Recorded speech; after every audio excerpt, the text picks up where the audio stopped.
eenyu akka boonii ajjeeste sirriitti bira ga'ameera. Na dhaggeeffadha waa tokko isinitti himamu. Na dhaggeeffadha. Eenyu akka boonii galaafatte barameera bakka. An tokko qamara biraa barbaadu asii bakkichi qabii biraan barbaadu eenyu akka galaafate beekameera bakka. Akkamittiin beekamee jira na gaafachuu hin dandeessu. Ayi dhalayyeessa. Joosiin saariin intala jedhamtu kan argatan eeggadha jechuudha guyyaan eeggadda. Namoonni biraa intalli immoo namoota biraa qindeeffattee latteetti. Maal nama akka godhani warra yeroo Joosiin intala karaajiin kaafee keessa taa'u viidiyoo waraabanii akka boonitti ergamuuf haalli mijatee qindatee jira jechuudha. Kan boonii lubbuu ishee akka hin dhabamsiistu godhee warra TV.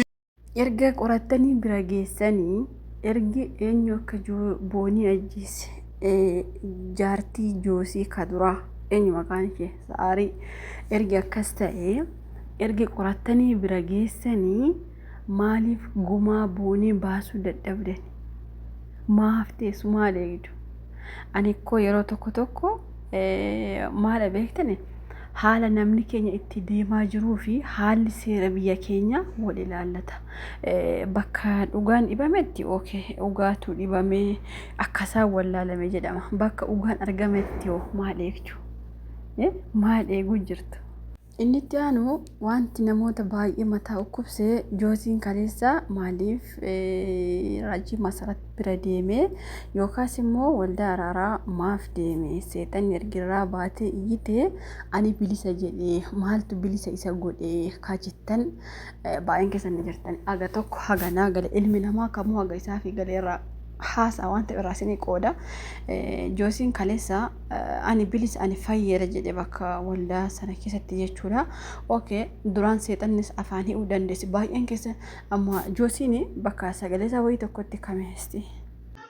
Maal taate ani waan beeku nagaadha keessi keem amma nagaadha. In the name of Jesus Christ. You are free. Amen. Ani bilisa baheera. Bakka kanatti namoota baay'ee mataa dhukkubse Joosiin ani bilisa baheera maaf jedhee fi bakka amma gaaffii gaafatame kanatti maal jedhe beektani?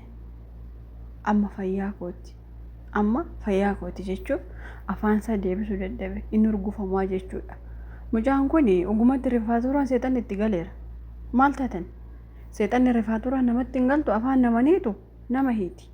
Dhugaa Rabbi isiniin jedha. Warri immoo sobadhaa seexanirra jechuun seexanirraa iyyuu haa iyyutu iyyuu malee yookaas immoo haa dhukkubsatu iyyuu malee dhugaan boonii harka Joosii jira. Atoo akka maal gootani yookaan haadha manaa isaa ka duraatu itti xonqolee akka booniin of ajjeestu goote yoo jenne booniin akkamumatti yeroo dubbattu sana yeroo viidiyoo hojjette abbaa manaa koo atillee ifa manaaf godhi maanjiin yoo sitti balleessita ta'e atillee ifa maaf hin jenne yeroo of ajjeesuu hojjette sana jechuu kooti. Maaliif akkas hin jeen osoo Joosiin xiqqoo harka keessaa qabu ta'e xiqqoos ta'e guddaa Joosiin harka keessaa qaba. Dhugaan boonee harkuma Joosii jirti.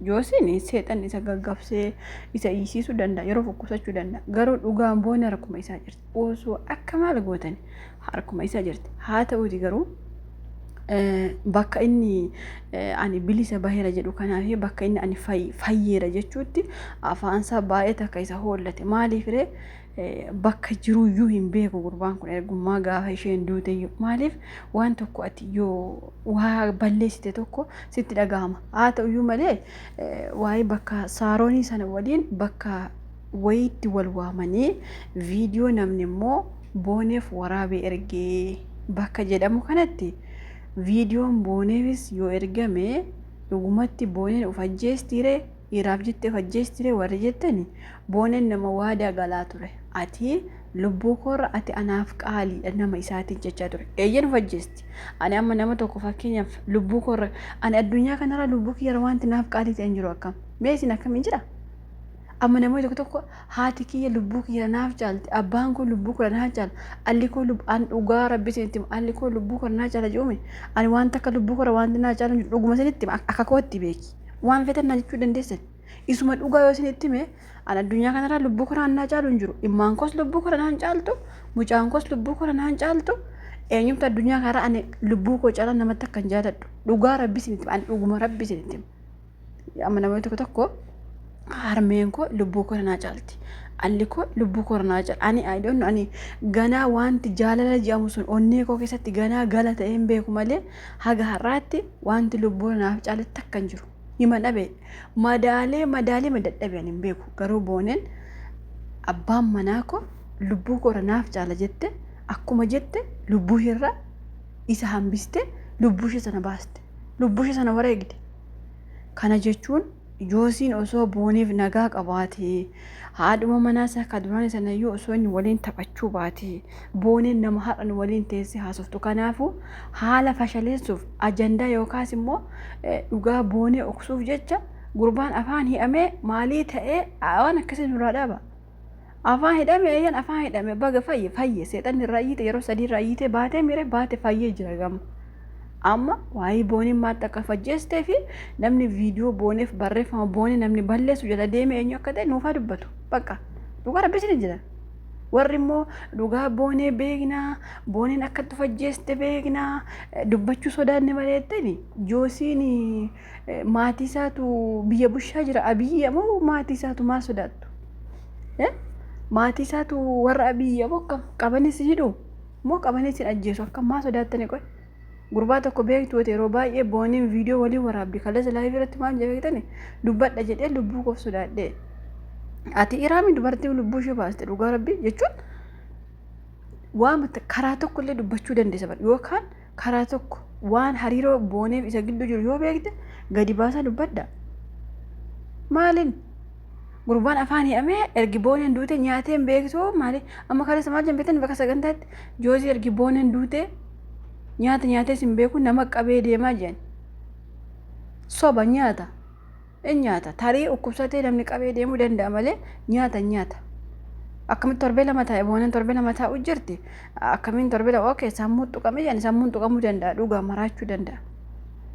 Waa'ee akkasii ajandaa akkasii nurraa dhiisa hanfee haa ta'u anitu an dhuguma rabbii isiniin jedha Joosiin kun jechuun ani Andu'aalem gaafa qananiin duute akkasitti aare Andu'aalem isaallee qananii isuma ajjeese bara Andu'aalem ajjeese qananiillee namni tokko baay'ee finyoo sitti kenneef si ajjeese yookaan haala bifa si qalee jechaan si ajjeesa bara ilmi namaa kun jecha sana damdamachuu dhudhaatti moo qixeef ajjeesta. Ani Andu'aalem akka gurbaa kana jibbetti hin jibbine dhiifa manarraa ta'a malee dhugaa rabbii. Maaliif beektani osoo booneen jala kurkurtu osoo booneen Andu'aalem ikkoo bara ofii manatti kireessee ofii wayyaa itti bitee ofii nyaata nyaachisee ofii jiraachisaa ture bara manaasa. Kuni garuu booneetu bakka iraatti utaalaa ture. Inde akkuma qoosaatti wanti hin jeena. Bakka baay'een keessa maal jettani ay fira dhabuu ay maalii dhabuu dhugaa boonee baddee osoo hin beekuun calje firri ishee maal godhaafi warra dhugaa beekitan baasaa iyyuu miti dhugaan dhibbaa harkuma Joosii jira bakka. Maaki jibdee jedhaani bara gurbaan afaan hidhamee innoo akkas ta'uu fi waan fe'aa ta'u ka ani Joosii kana sodduu enaan jettanillee wanta kanatti dhagahamu dhugaa rabbi isiniin jedha waan feta jechuu dandeessan maaliif boonirra naan jaalunillee bakka namni tokko erga kan guyyaa taagalee bakka dhiiraatti si bush ergi ta'e akka namni sun lubbuu ba'u miti akka namni mataa ukusatu gochuu hin qabdu bakka. Kanaafuu walumaa galatti Joosii hin dhukkubsanne afaan isaanii amne warri jettan seexanni afaaniiti irrifata waan ta'eef hin dhukkubsatallee dhugaadha. Fuulli isaa hin beekamu. Garuu dhugaan ishee ba'uu qaba. Afayyuu fayyee dhugaa sanuu baasuu qaba bakka warri dhugaa beektan immoo baasa.